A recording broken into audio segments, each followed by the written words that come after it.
Allahümme salli ala Muhammed ve ali Muhammed. Eûzu billahi mineşşeytanirracim. Bismillahirrahmanirrahim. Esselamu aleyke ya İmam-ı Zaman. Esselamu aleyke ya begiyetel ahyar. Esselamu aleykum ve rahmetullahi ve berekatuhu. Allahın salamı və salavatı olsun onun əziz peyğəmbərinə və o peyğəmbərin mutəhhər əhli beytinə və siz əzizlərə.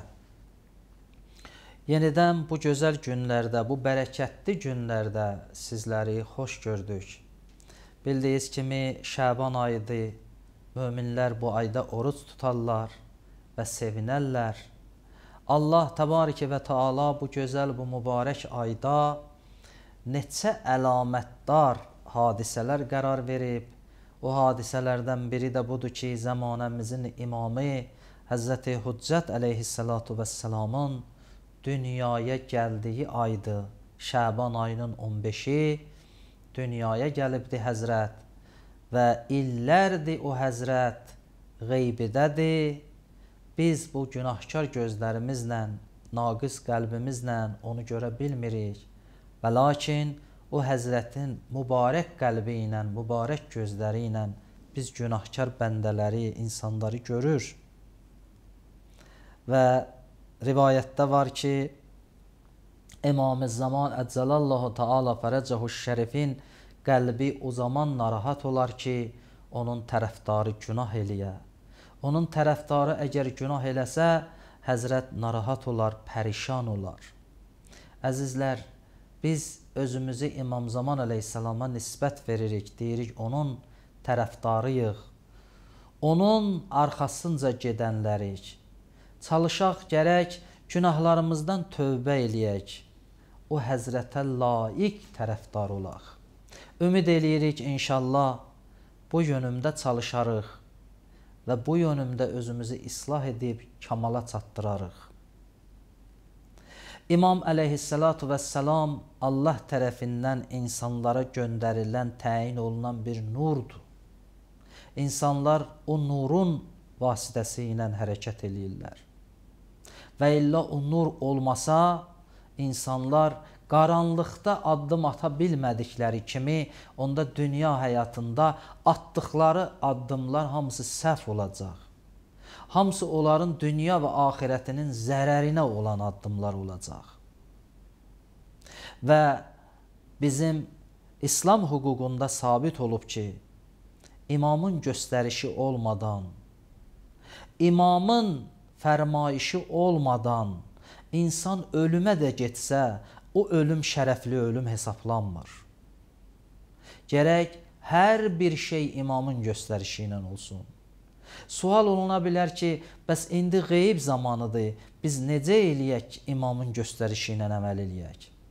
Bəli, bunun cavabı budur ki, İmam əleyhissalatu vəssalamın sözləri hamısı kitablarda yazılıbdır və bizim alimlərimiz, bizim müctehidlərimiz o sözləri layiqincə çıxardırlar və tərtib eləyirlər və izah eləyirlər. Müəllif olublar, kitab yazıblar, bizi imamın sözləri ilə düzgün yola hidayət eləyirlər. Əgər səhv olsa o yollar, İmam-ı Zaman Əccəlallahu Teala Fərəcahu Şərif ağa o mübarək, o bərəkətli nəfsi ilə o yolları düzəldəcək. Onu həll eləyəcək. Çünki zamanənin imamı odur, zamanənin rəhbəri odur. Mən istəyirəm bu gün də möhtəbər kitablardan bir rivayət nəql edeyim sizə. Görəsiz ki, o rivayət bizə necə çatdırır ki, hər kim imamın göstərişi ilə əməl eləməsə, hər kim imamın fərmayişinə, əmrinə əməl eləməsə, onun dünyası da xarab olur, axirəti də xarab olur. Rivayəti bir neçə dənə ravi nəql eləyir. Rivayət çatır Əban İbn Təğlibə.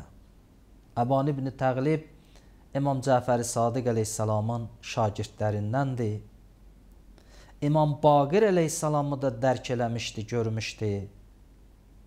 İmam Sadiq əleyhissalamı da görmüşdü. Yəni bu şəxsin əzəməti böyükdür. Bu şəxsin İslamda rolu böyükdür. Əban deyir ki, mənə bir nəfər Zeyd ibn Əlinin sifarişini çatdırdı. Zeyd kim idi? Zeyd İmam Səccad əleyhissalatu vəssalamın oğlu idi. Yəni İmam Baqir əleyhissalamın qardaşı idi.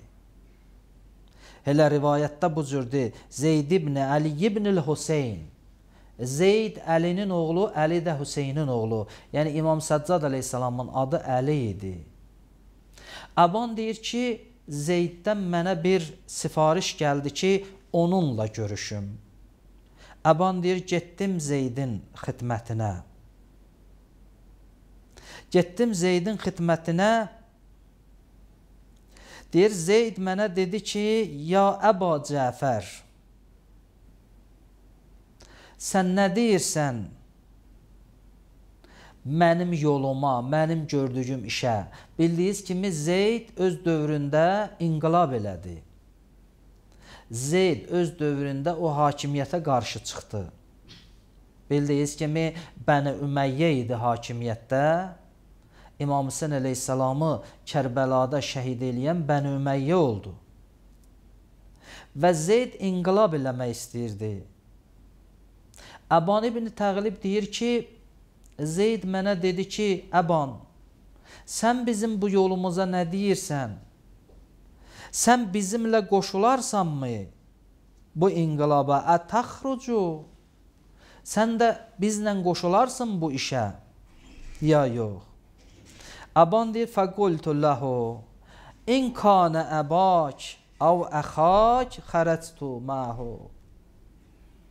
Əgər atan və qardaşın bu işi desə, mən də onlara qoşularam. Atan deyəndə İmam Səccadı nəzərdə tutdu, Əban. Qardaşın deyəndə İmam Baqiri nəzərdə tutdu. Dedi, çünki onlar imamdılar. Əgər onlar bu fikri bəyənsələr, əgər mənə desələr, sən də qoşul bu işə, onda mən qoşularam bu işə.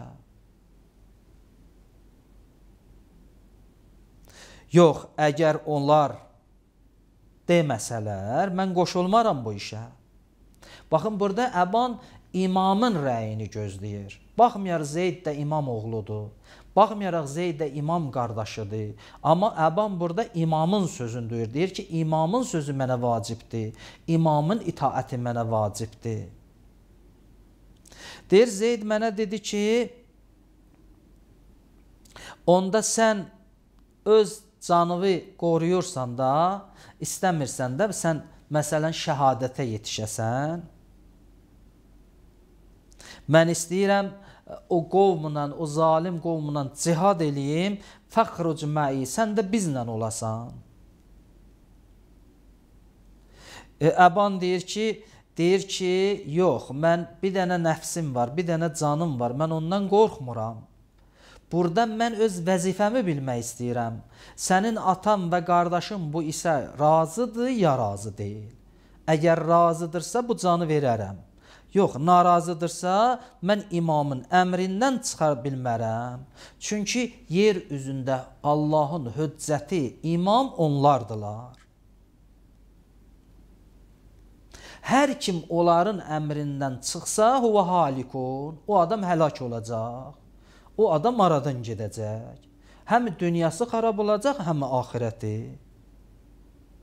Yox, əgər birdən onlar da hüccət olmasaydılar, yer üzündə imam olmasaydılar, deyir, onda dedim ki, Zeyd, istəyir sənlə qiyam eləyən olsun, istəyir olmasın. Onlar ikisi də bərabərdilər.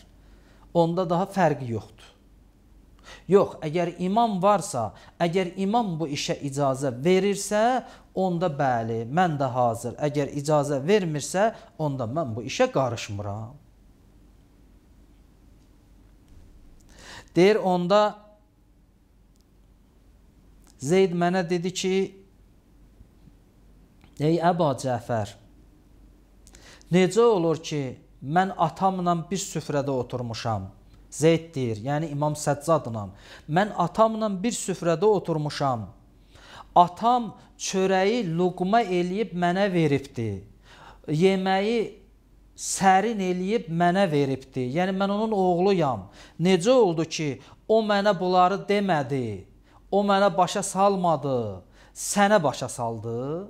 Sən indi bu sözləri mənə deyirsən. Əban deyir, mən ona dedim ki, bəli, sənin atan mənə deyib o sözləri, qardaşım mənə deyib o sözləri. Çünki mən də onların sözünə baxsaydım, necat tapmışam, baxmasam, cəhənnəmlik olaram. Deyir, Zeyd dedi, bəs onda mənim atam mənə niyə deməyibdi onu? Fəqultu ləhu. Deyir, mən ona dedim ki, sənin atan deməyib, qorxub ki, sən cəhənnəmlik olacaqsan. Deyir, dedi, necə? Deyir, dedim, ona görə deməyib ki, qorxub ki, sənə desin, sən onu qəbul eləməyəsən və cəhənnəmlik olasan. Ona görə deməyibdi. Deyir, onda mən ona dedim ki, siz fəzilətlisiniz ya peyğəmbərlər? Deyir, Zeyd mənə dedi, əlbəttə peyğəmbərlər. Deyir, onda bu ayəni dedim Zeydə.